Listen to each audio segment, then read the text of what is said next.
Hermanos, les saludo en el amor del Señor. Vamos a dar inicio a un nuevo estudio, ahora ya en el capítulo 14 de Apocalipsis. Antes de comenzar con el estudio, vamos a pedir a nuestro Señor que nos acompañe, nos dé su bendición y nos ayude a entender de la mejor forma, la mejor manera, su palabra. Oremos. Amado Señor y Padre nuestro que estás en los cielos, damos gracias, Señor, por este tiempo que usted nos permite para poder escudriñar su palabra. Rogamos que usted bendiga este tiempo a cada uno de mis hermanos y también nos pueda permitir el mejor entendimiento. Rogamos entonces, Señor, por estos estudios y que a la vez que aprendemos de su palabra podamos también poder aplicarlas a nuestras vidas y hacerlas de una manera práctica en nuestro quehacer diario. Le damos las gracias, Señor, por todo lo que nos ha dado hasta hoy y por permitirnos también tener la fe en nuestro amado Señor Jesucristo. En el nombre de nuestro Señor, entonces, le damos las gracias. Amén.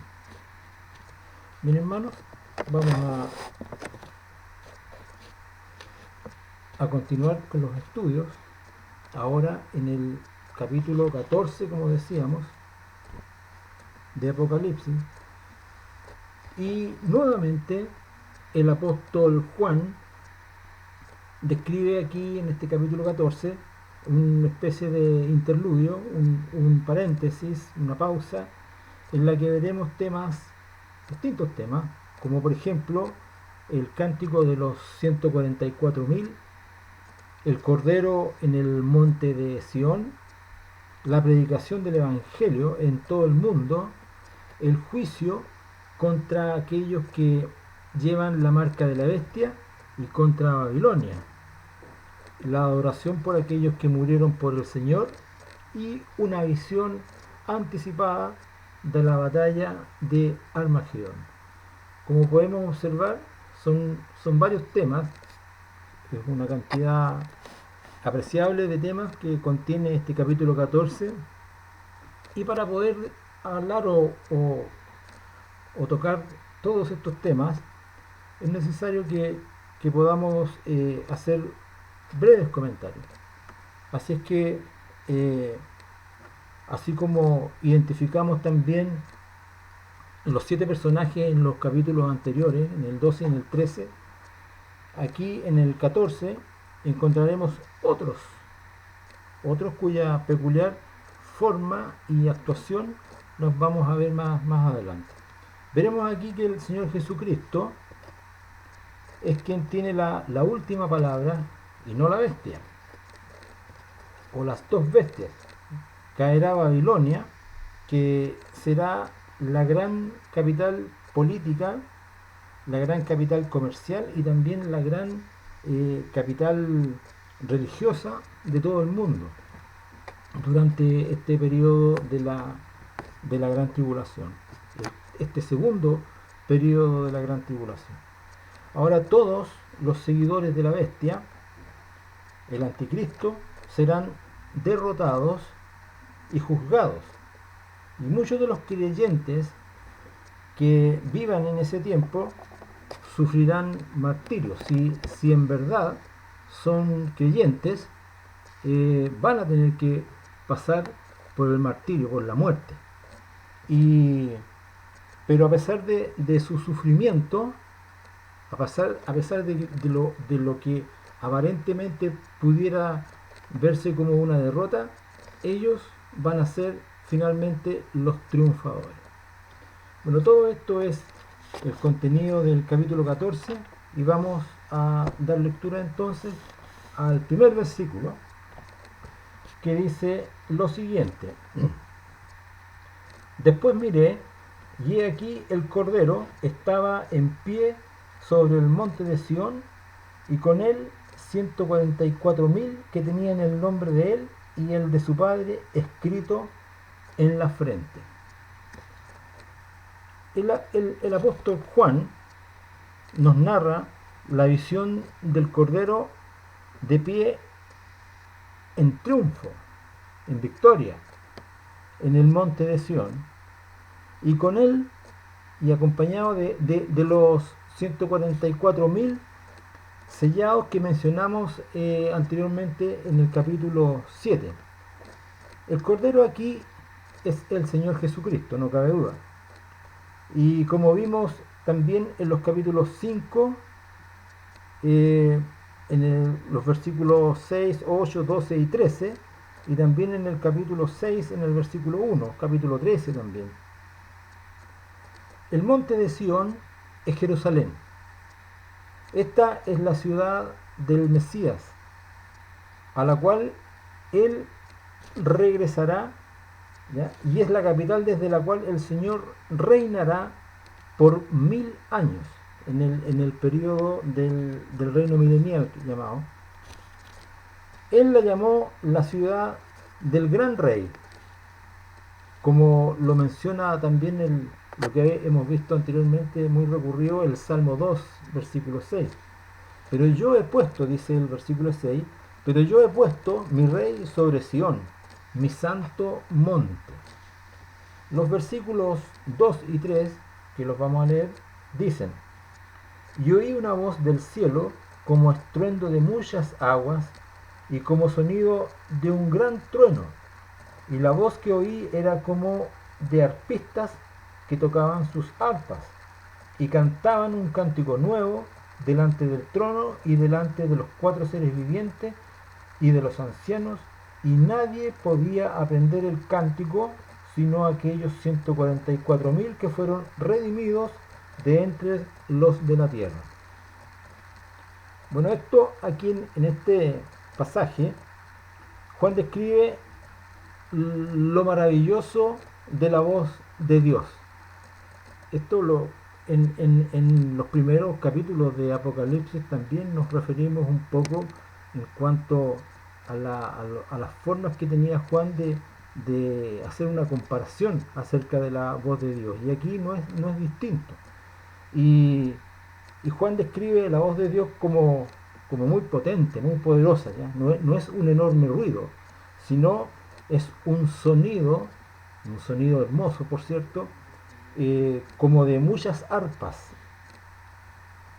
Puede ver y oír en esta escena maravillosa un coro de 144.000 voces que solo ellos podían entonar, que solo ellos podían cantar, aprender. ¿Cómo podemos entender tal vez una manera de querer entender que solo ellos podían entonar estos cantos? Quizás si lo que ellos han sufrido, estos 144.000, porque en ese periodo ellos han de sufrir muchísimo, y tal vez ese sufrimiento les haya enseñado lo que otros no han sufrido. Y es tal vez la explicación por la que podríamos llegar a entender que solo ellos podían aprender este canto, por el sufrimiento que ellos han padecido. La aflicción en nosotros puede producir resentimiento, pero también puede producir fe y paz y un himno nuevo quizás. La aflicción puede tocarnos o hacernos que actuemos de una u de otra forma. Y en este caso, esa aflicción, ese dolor, los ha llevado a ellos a tener un estado espiritual de orden superior. Es como tal vez podemos entenderlo. Además, los 144.000 han demostrado su fidelidad al Señor, al Cordero. La lectura de los versículos 4 y 5 nos dice que estos son los que no se contaminaron con mujeres, pues son vírgenes. Estos son los que siguen al Cordero por donde quiera que va. Estos fueron redimidos de entre los hombres como primicias para Dios y para el Cordero. Y en sus bocas no fue hallada mentira, pues son sin mancha delante del trono de Dios. Hacemos nuevamente la pregunta y decimos, ¿quiénes son estos 144.000? Y son aquellos que vimos, como decíamos, en el capítulo 7, desde el versículo 14 al 17. Acerca de lo que se agrega en este capítulo, mi Biblia, Rivier, comenta lo siguiente. Dice que esto podría indicar, el hecho de que no se contaminaron con mujeres, dice que esto podría indicar que estos 144.000 eran solteros o habían abrazado el celibato para dedicarse de lleno al Señor, así como sale expresado en 2 Corintios 11:2. Pero lo más probable es que no han sido contaminados con el amor al mundo o el compromiso con el mal. De eso tal vez es más fácil pensar en que esa es en la verdadera contaminación en la que, y el mundo contempla todas estas cosas. El mundo tiene todos los elementos para lo cual podamos ser contaminados. Por lo tanto, al decir que no han sido contaminados con el amor del mundo o el compromiso con el mundo, prácticamente lo involucra todo, ¿no? Sino que se han conservado puros en un mundo moralmente corrompido. De más está que expliquemos lo corrupto que está el mundo que actualmente nosotros vivimos, y así sucesivamente aumentando. La salvación de los 144.000 será precursora de la de un grupo mucho más numeroso de israelitas que se convertirán al Señor al final de la tribulación. Está también eso expresado en Isaías capítulo 2 versículo 3. ¿A qué podemos atribuir entonces la fidelidad de estos 144.000? Bueno, es sin duda esta fidelidad de estos hombres, un maravilloso milagro de Dios que permite a aquel que ha tomado una determinación, la determinación de servir a Dios, poder materializarlo con su vida. ¿Por qué? Me explico. Porque es necesario que para que Dios obre en su vida, para que Dios obre en mi vida, es necesario que yo haya adoptado una determinación de servir al Señor a todo evento. Y yo debo profundamente querer poder hacer eso. Si yo no quiero hacer eso, o si yo quiero a media, hay otras cosas que son prioritarias en mi vida, hay cosas que son un poco más importantes, Dios no va a orar en mi vida. Porque no está eso en mi mente y en mi corazón como uno de mis objetivos principales en mi vida. No he tomado una verdadera determinación, una verdadera ruta en mi vida. Es por tanto que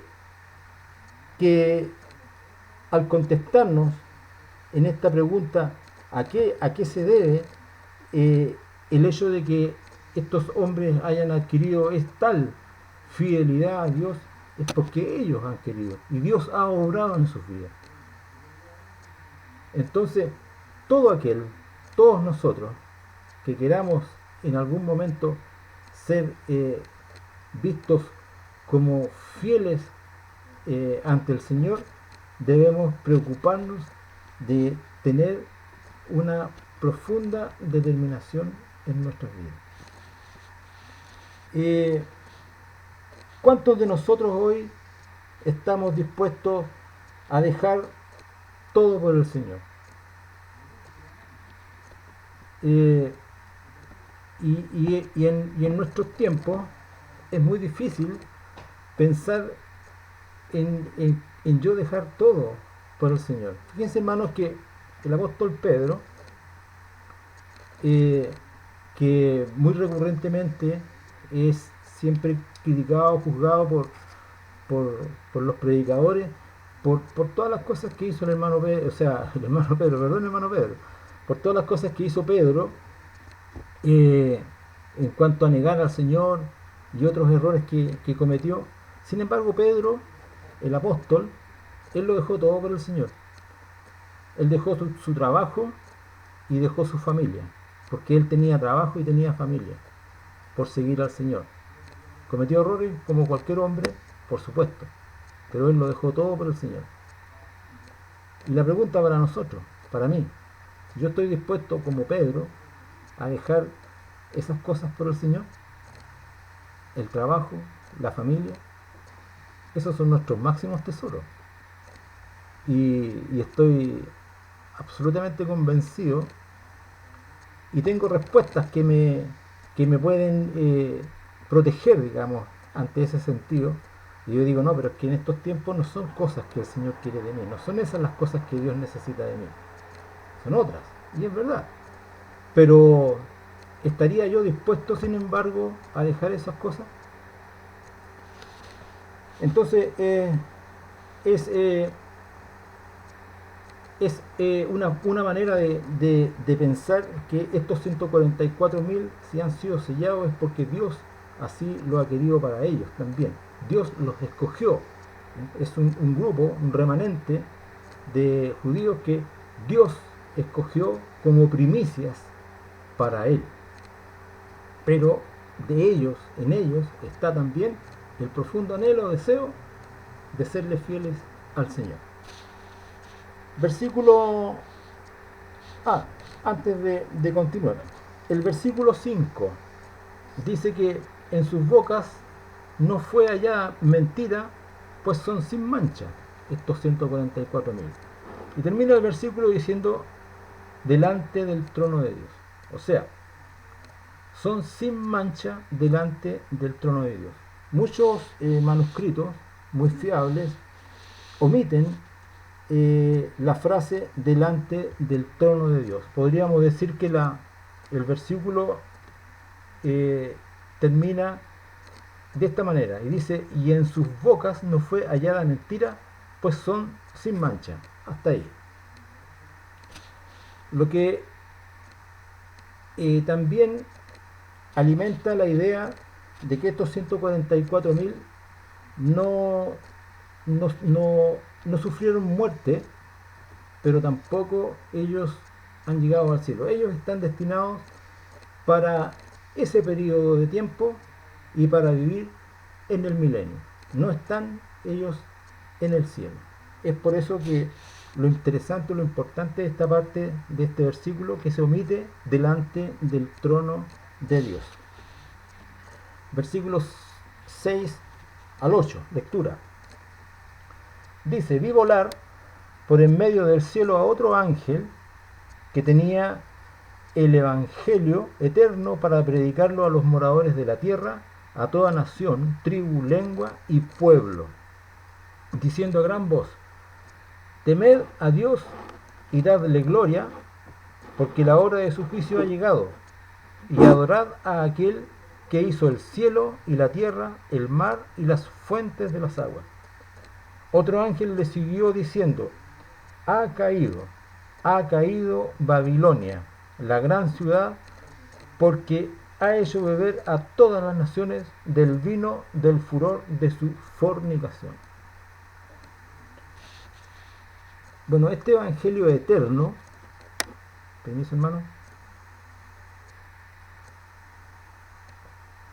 este evangelio eterno parece corresponder al mencionado en Mateo 24:14, que dice, y será predicado este evangelio del reino en todo el mundo para testimonio a todas las naciones, y entonces vendrá el fin. Ese entonces vendrá el fin, es el fin de la tribulación, a lo que se refiere. Pero este Evangelio eterno parece corresponder a ese mencionado ahí en Mateo 24:14. Ahora, el tema del Evangelio se da en el versículo 7 que estamos leyendo, y se manda a los hombres temer a Dios y no a la bestia. ¿A quién teme usted, hermano? El Señor Jesucristo dijo, no temáis a aquellos que matan el cuerpo, sino a aquel que puede enviarlo al infierno. ¿Quién lo puede enviar a usted, hermano, al infierno? Solo Dios tiene la potestad de hacer eso. Satanás no tiene esa posibilidad. Satanás puede matar su cuerpo, puede dañar su cuerpo, su parte física, pero no su alma. Él no tiene la potestad de tocar su alma. Y aquí el tema del Evangelio eterno es ese. Aquí se demanda a que los hombres teman a Dios y no a la bestia, que den gloria a Dios y no a la imagen idolátrica, y que adoren al Creador y no a un hombre. Dios nos ha puesto toda su creación como testimonio de su real existencia. Y eso es lo que se predica aquí. Y esos son los argumentos. ¿Adorar a quién? Al que ha creado todas las cosas. El Evangelio es uno solo. Las buenas nuevas de la salvación por medio de la fe en Cristo. Eso significa Evangelio. Las buenas nuevas de la salvación por medio de la fe en Cristo. Pero en diferentes dispensaciones hay distintos énfasis. Ahora, ¿qué es lo que entendemos por dispensación? Vamos a explicar un poquito. Es muy amplio todo esto, pero para entender una pizca un poco, por dispensación entendemos que la dispensación es un periodo de tiempo, una época, una era, donde se establece allí un ciclo que se repite.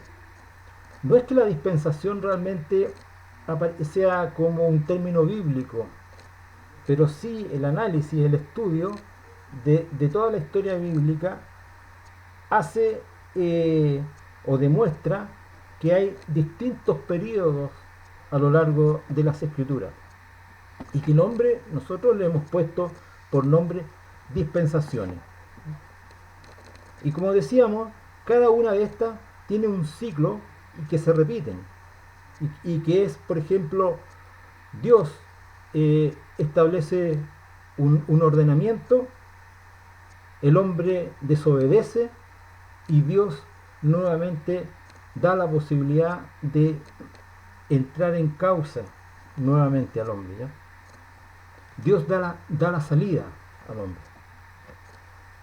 Dios da la orden, el hombre desobedece y Dios da la salida nuevamente. Y eso es todo un periodo que se repite.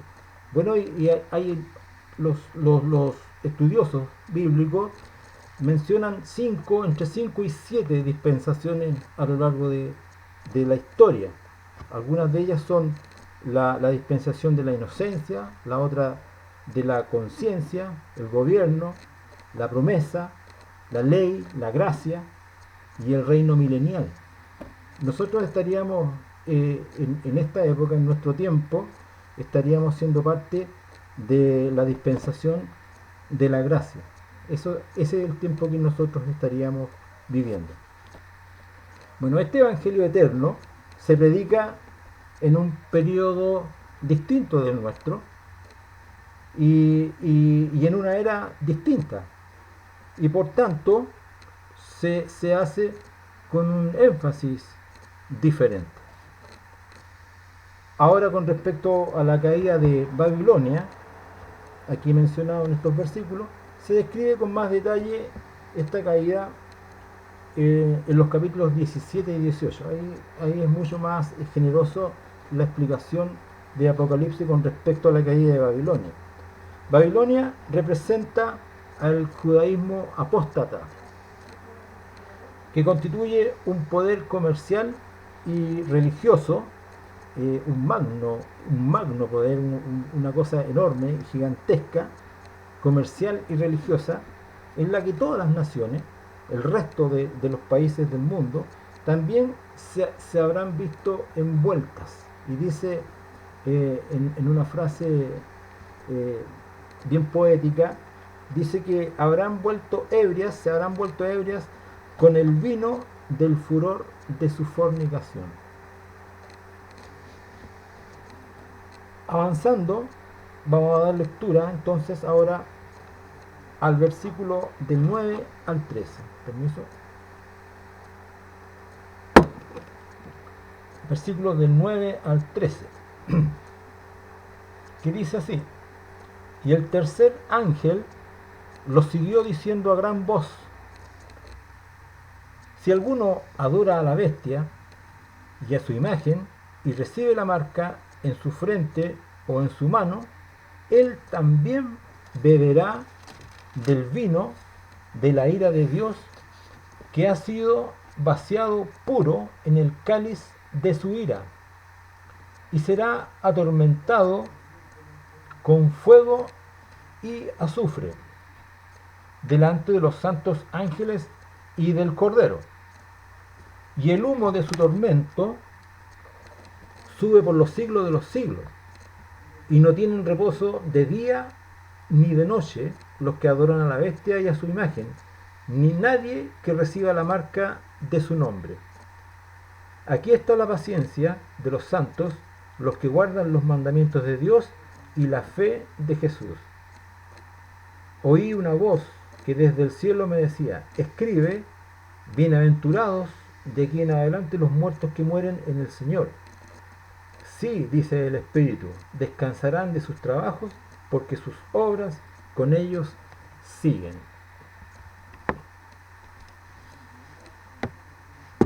En el capítulo 13, en el capítulo anterior, hablamos acerca de la bestia que tratará, porque aquí estamos hablando del futuro, de la bestia que tratará de imponer una marca a las personas, ya sea en su frente o en sus manos.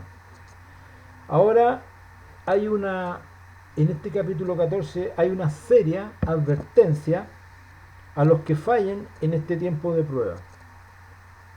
Y resulta significativo observar que la más terrible de todas las advertencias y posterior castigo es para los apóstatas.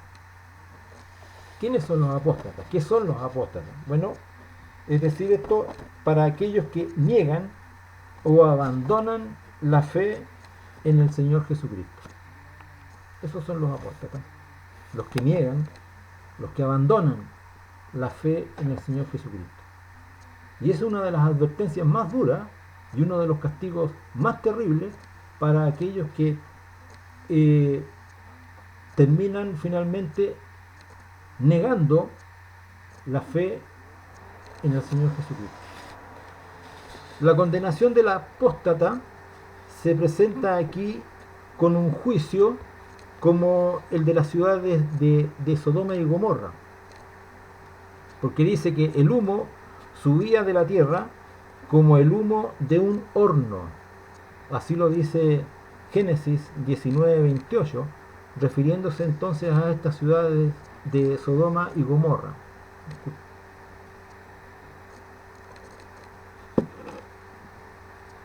Y será atormentado con fuego y azufre.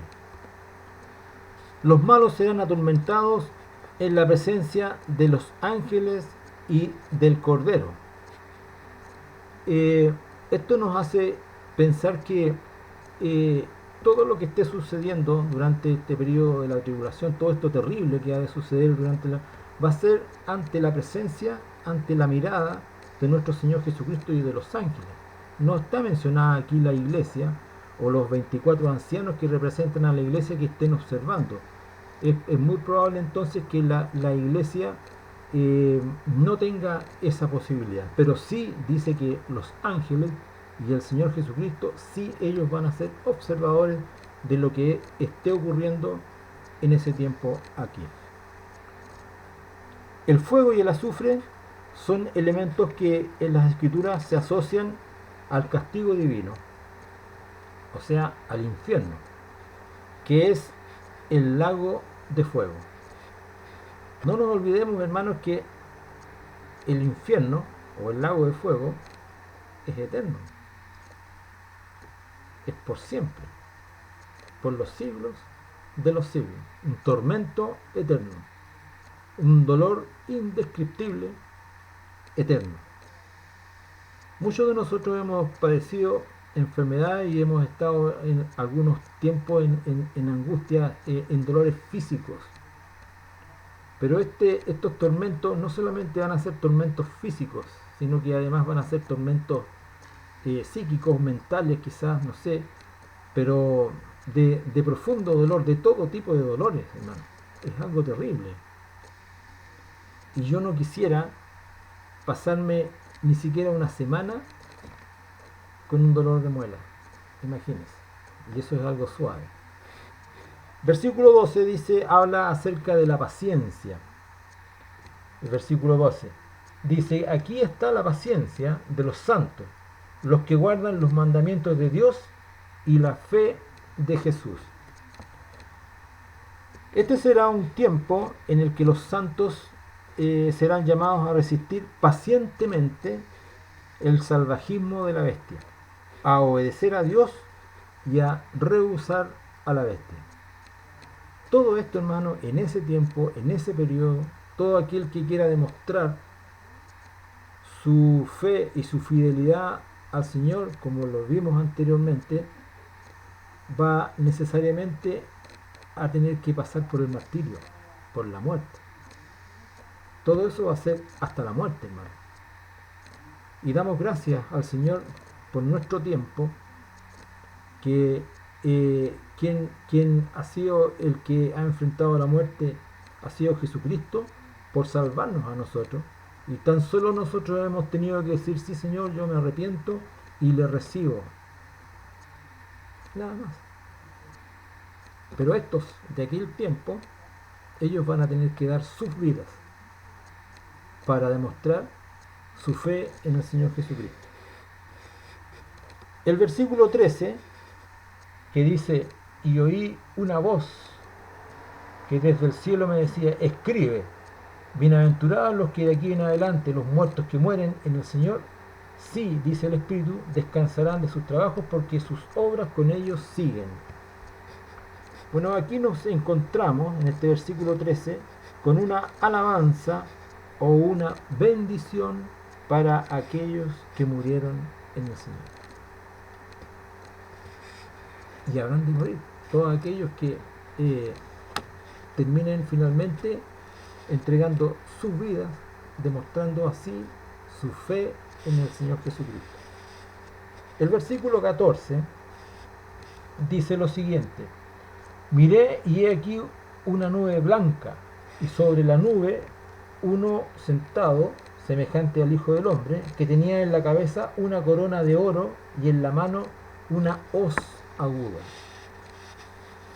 El que está sentado sobre la nube es Cristo, expresión que utiliza Daniel, quien hace hincapié en su majestad, proporcionándonos además mayor información.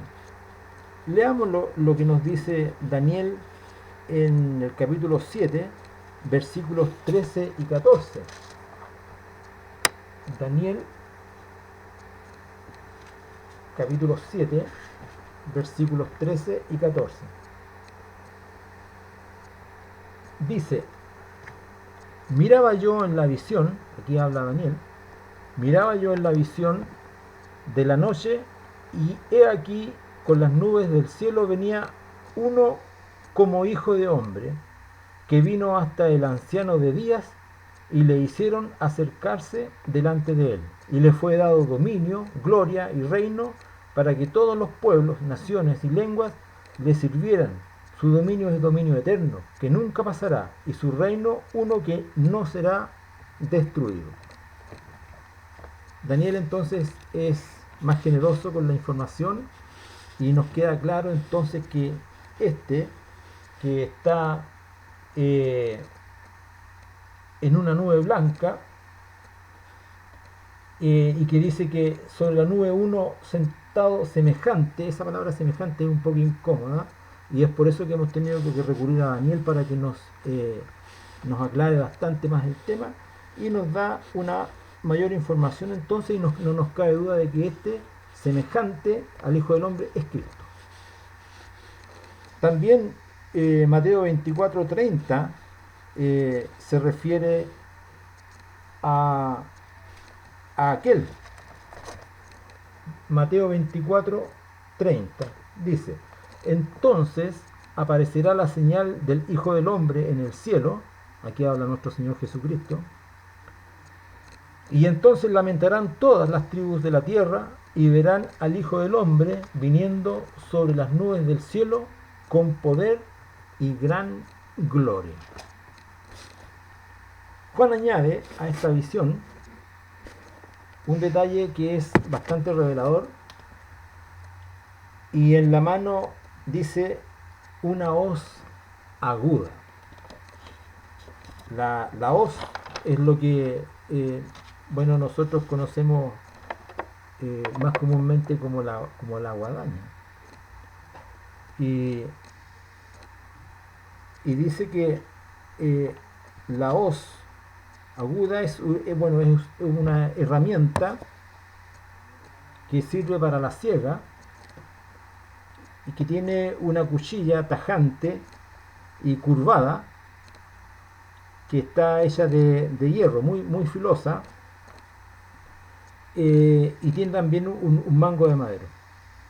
Y los agricultores de la antigüedad, dice aquí, bueno, yo creo que en la actualidad también todavía, la utilizaban para cortar el grano, y aquí representa, en el versículo, aquí representa el juicio divino, veloz, preciso y devastador.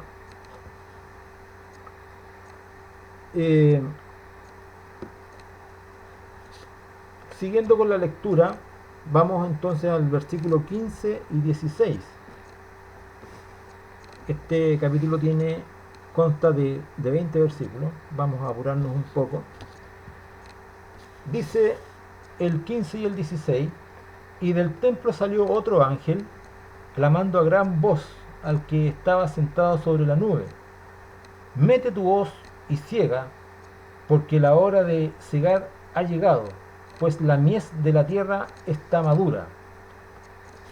Y el que estaba sentado sobre la nube metió su hoz en la tierra, y la tierra fue cegada. Esta imagen corresponde a la segunda venida de Cristo. Mete tu hoz y ciega.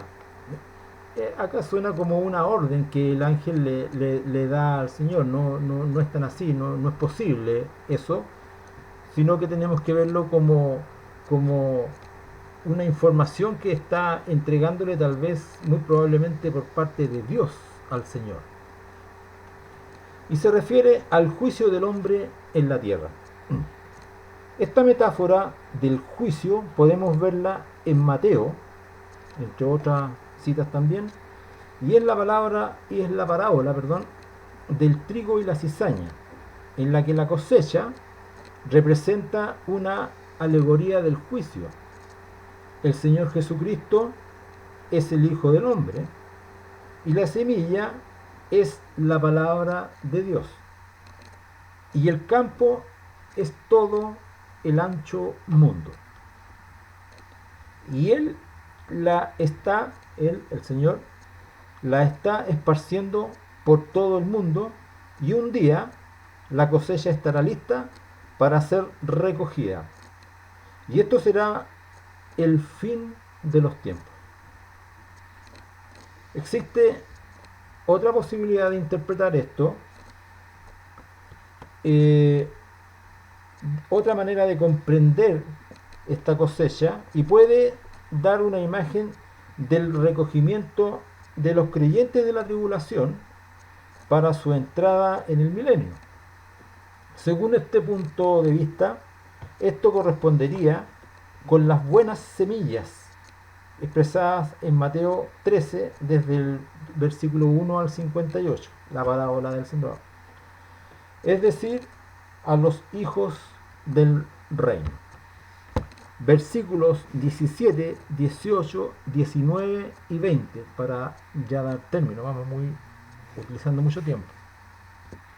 17, 18, 19 y 20 dice: salió otro ángel del templo que está en el cielo, teniendo también una hoz aguda. Y salió del altar otro ángel que tenía poder sobre el fuego, y llamó a gran voz al que tenía la hoz aguda, diciendo: mete tu hoz aguda y vendimia los racimos de la tierra, porque sus uvas están maduras. Y el ángel arrojó su hoz en la tierra y vendimió la viña de la tierra, y echó las uvas en el gran lagar de la ira de Dios. Y fue pisado el lagar fuera de la ciudad, y del lagar salió sangre hasta los frenos de los caballos por 1600 estadios. Una distancia, 1600 estadios. El templo se refiere aquí a la morada celestial de Dios, y no al templo de Jerusalén, como pudieran algunos pensar.